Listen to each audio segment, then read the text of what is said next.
today we are making this super yummy homemade French toast, super quick and easy. This recipe is in our Dining on a Dime Cookbook Volume 1. You can eat better, spend less. Over 1,200 recipes and tips, including French toast on page 63 right here, livingonadime.com.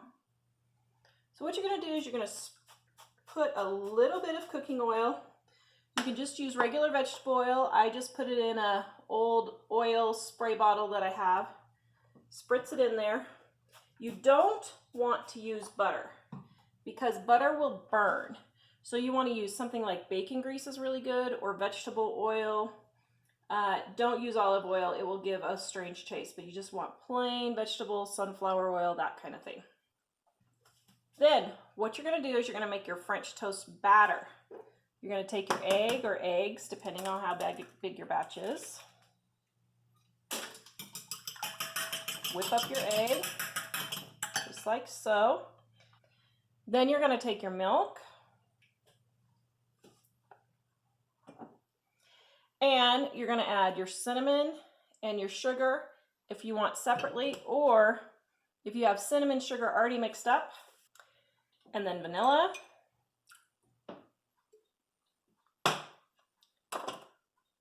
And your salt.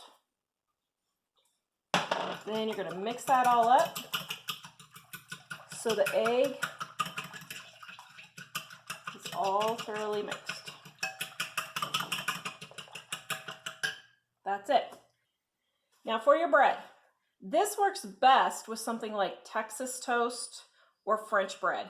It is cut thicker than regular sandwich bread, but if all you have is regular sandwich bread, my little trick for keeping it from getting soggy is to toast it lightly and then make French toast out of it. Then your toast doesn't get soggy. But it's best if you can use French bread or Texas toast.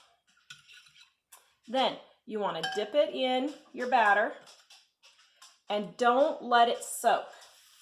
That makes soggy French toast and it's nasty. And then you're going to let it cook until golden on each side. Then remove it from the pan. Then for the butter flavor, add butter and syrup. You have perfect homemade French toast in just a couple of minutes. Visit us at livingonadime.com to get this recipe and our Dining on a Dime cookbook.